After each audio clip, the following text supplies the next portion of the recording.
what my personal ponderings was, I was thinking about this because in our diamond shaped function, there it is for the audience, with the alpha at the top and the beta at the bottom triangle, and the line between masculine and feminine, I identified it yesterday as the horizon of moral outrage, which is the limit of cooperation. And so it's like this: is the beta state exists below the moral horizon, and the alpha state exists above the moral horizon, and they two shall not mix because they're incompatible. And I think as you mean it as a trait expression, yes.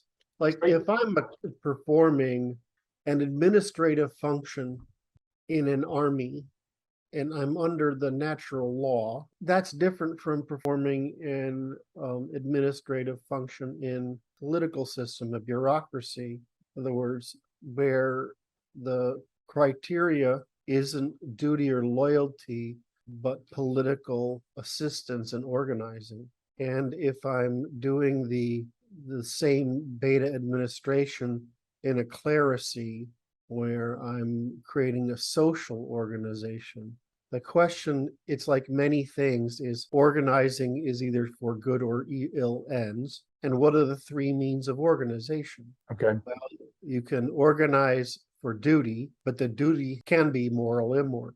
You can organize for reciprocity, and reciprocity can only be moral. We have to disambiguate reciprocity from duty and loyalty from devotion. And so what happens is that, yes, the betas make use of devotion, the feminine, which is basically undermining. They organize under bureaucracy, which is undermining, but they can't organize by reciprocity, whereas alphas cannot organize by devotion. They can organize by bureaucracy and loyalty, and they can organize by reciprocity. So yes, your statement is correct. So just for the audience, that's what a proof looks like. What we're always trying to do is create scale.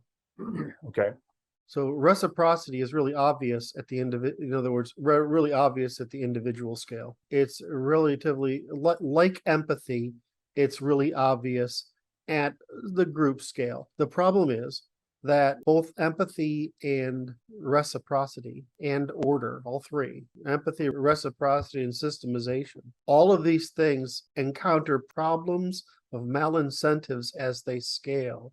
The only solution to which is continuing the test of reciprocity by what we call the natural common concurrent law.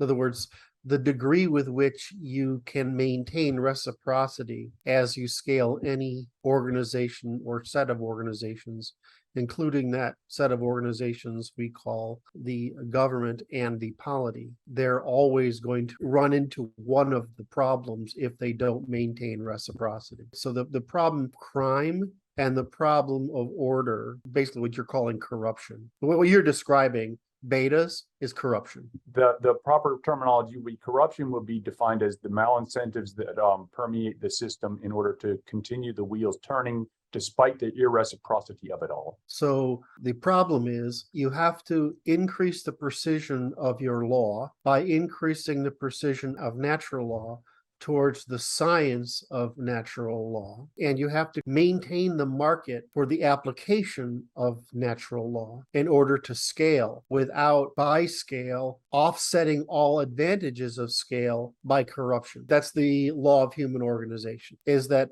with any order or organization of people, the only way to not produce malincentives, not turn empathy and order or trade, in order for all of these things to scale, you have to have both the law, really is the science of the law, and you have to have the market for the application of the law. So the returns of whatever scale you seek to produce by whatever means are dependent upon what I call the continuous recursive expansion of the market for the application of the natural law. The problem is, for very pragmatic reasons, they undermine the common law for the simple reason it allowed for the increase in taxation. So the canonical example we use in libertarianism is when the state allowed pollution because it allowed high employment and high profits. The problem is the cumulative effect of pollution by coal was pretty damaging. Now, let's take this to the following ends. However, that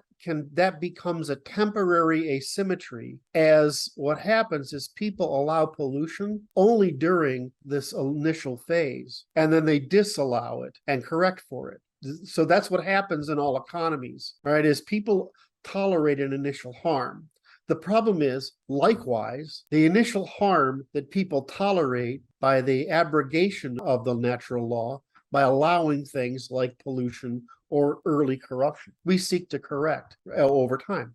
The problem is, you can correct for pollution really easily, but you can't correct for corruption easily. In other words, systems become corrupt because they become evolutionary, where pollution doesn't become evolutionary. It just becomes more. Pollution can't adapt, right? But people can. So the problem is, you may say, well, let's create a debt pollution, which we will then pay for later by correction. Right. And it turns out you can do that. But the debt we create by corruption is we have to have a civil war. There's an interesting evolution there, which is this. So I'm looking at the evolution of the United States, which is the pollution increased to its apogee in the 70s, I'd say. And what happened was the creation of further administrative state authorities. Well, actually, let's diss on the United States because it's a great example, right? Because this example, that's not the only time it happened. So what happens originally is that we run into the problem of clientelism in American politics. So originally, the United States federal government was set up to be quite small and to set up to basically mirror the European nobility, except by exclusively a middle class nobility. So you had to have some merit in getting there. There was no inherited nobility. There was only merited nobility. And so that's where you get the founders from there. They're a natural aristocracy rather than an entrenched, even though we failed to understand at that time that the entrenched nobility actually had really good incentives that we failed to understand were just being modified by the change in the economy as we went through the various agrarian, financial, trade, and industrial and technological revolution. So the point being that this problem you're talking about in the 70s happened a couple of times in America.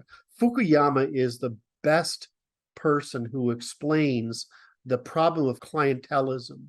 So whereas we went from loyalty under monarchies between the great families, which tended to have positive incentives, except for they failed to find a way of adapting to the rise in income by the middle class and finding a way to bring into the aristocracy the middle class, as they had brought other noble families into the nobility. They didn't find a way to do that sufficient to account for the shift from the nobility becoming purely cultural, as we see in the monarchy today in England, or the nobility. It becomes purely cultural, and that is an asset. It's no longer economic, it's cultural. That's the asset they're protecting. When I mean that as the institutions, the culture, the traditions, the nobility becomes essentially a secular priesthood, which is what the Queen of England is today, which is why they don't like her, is because she actually is the source of the cultural tradition that's persistent through.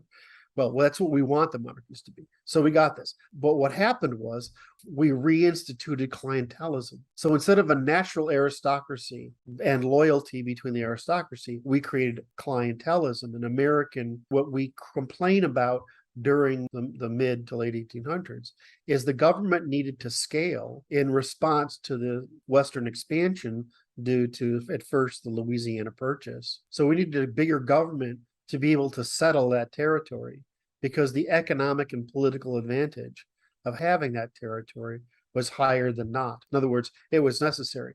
So just like pollution, we went into debt. We went into political and cultural debt, creating the incentives for corruption during the westward expansion, which we had to then correct by what we saw as the managerial state later on. So this starts the modification of the United States government after the Civil War, and the subsequent modification prior to World War One, the New Deal. The problem is most people can't conceive of more than one axis of logic at a time. This is why we're always saying disambiguate, serialize, and then track each thing that's going through a cycle. Don't project everything from a single axis of measurement. So now we've said, okay, the nobility shifted. We created a new middle class nobility because of the economic demands of the colonies. It was absolutely positively intentional that our ancestors prohibited the parasitism of the church, the parasitism of the aristocracy,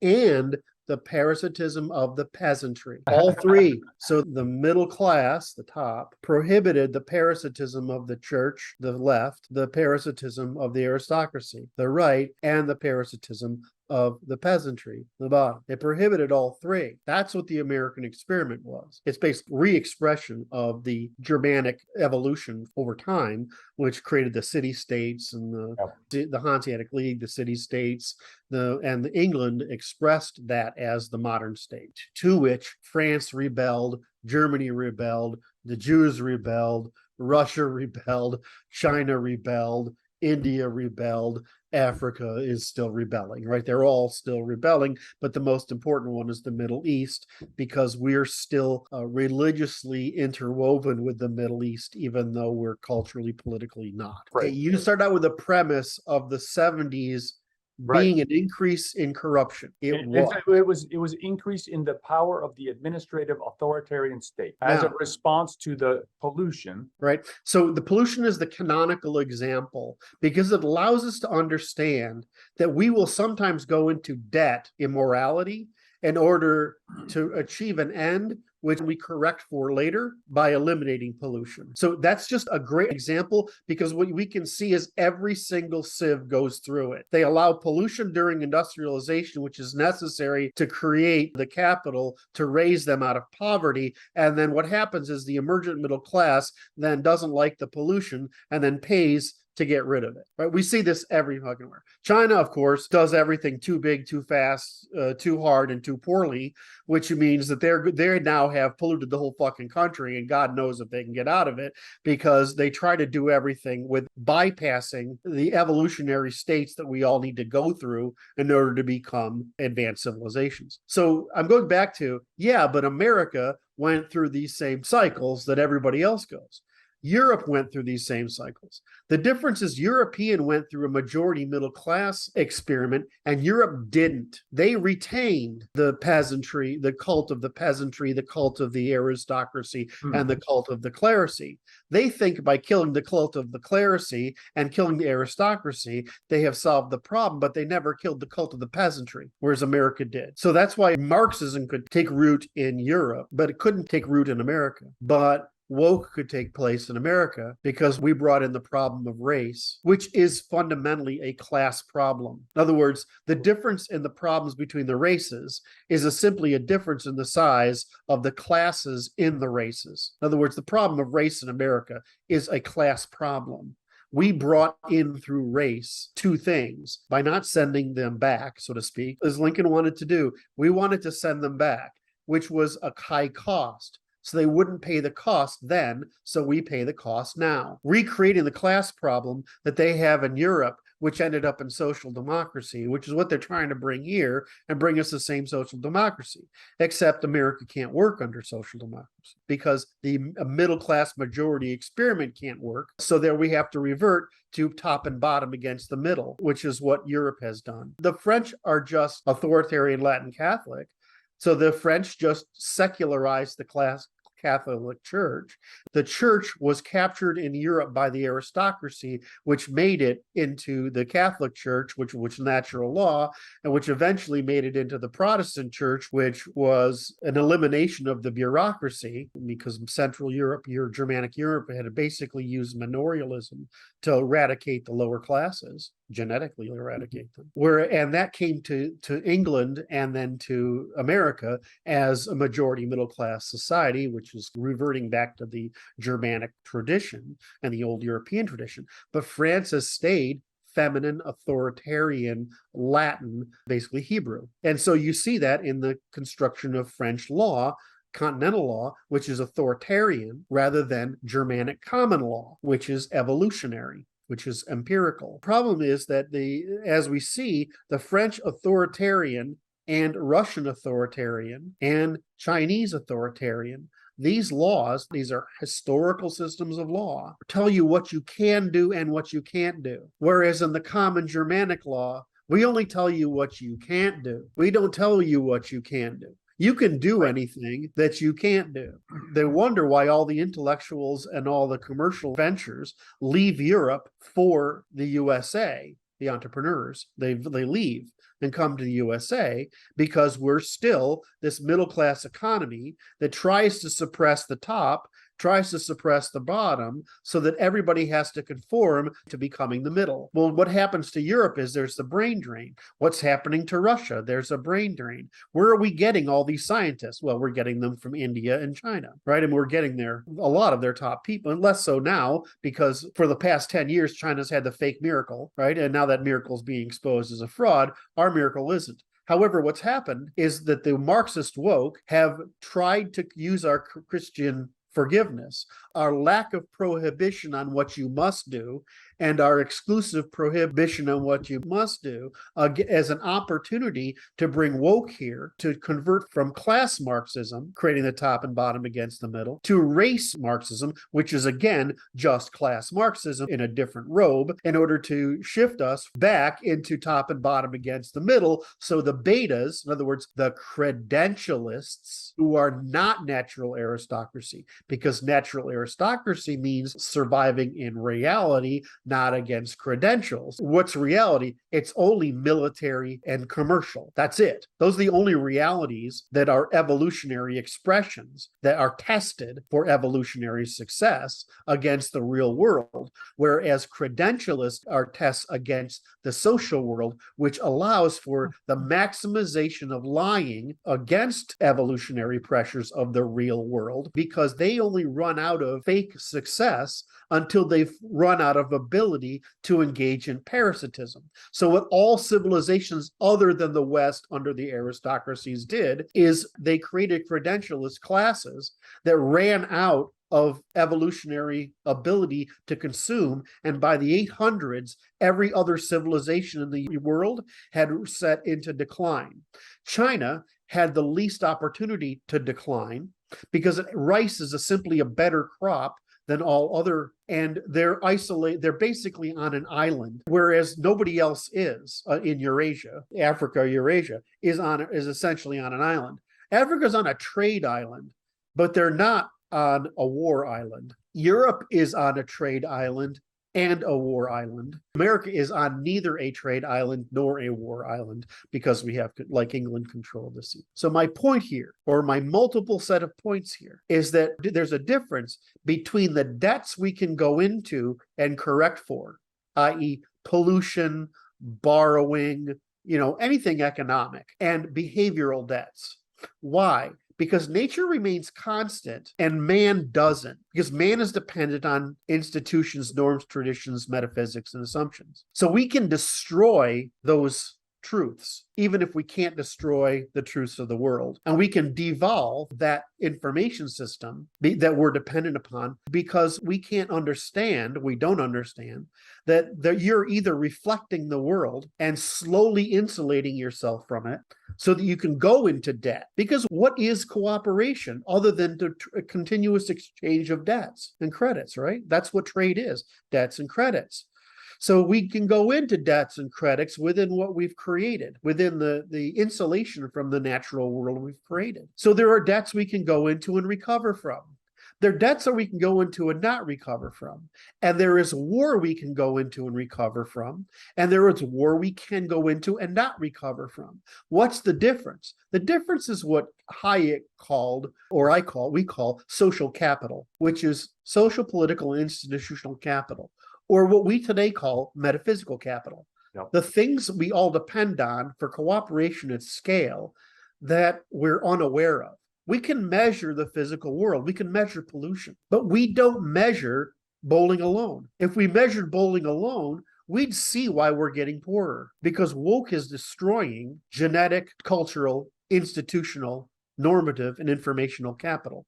And they're doing it on purpose, just like the Marxists did, because they're trying to devolve us to the state of the peasantry, where the state of the peasantry is the top and bottom against the middle, because natural aristocracy is a threat to the adaptive constraints on the top and the bottom. The top and the bottom must be pushed into the middle class ethics of reciprocity in order to continue to provide returns on evolution. Once they see that capital, they try to live off that accumulated capital like a child lives off its parents, right? That's what they do. And so this whole system is us trying to push people into the middle class, meaning responsible, productive, non-parasitic, at least during the period of productivity, if not your youth and older years. But what the enemy is trying to do is to prevent paying the cost of adaptation into responsibility and productivity, so that they can maximize their consumption of the existing physical and normative and behavioral and institutional capital. So that's the math of the whole fucking thing. It's just That was beautiful, Kurt.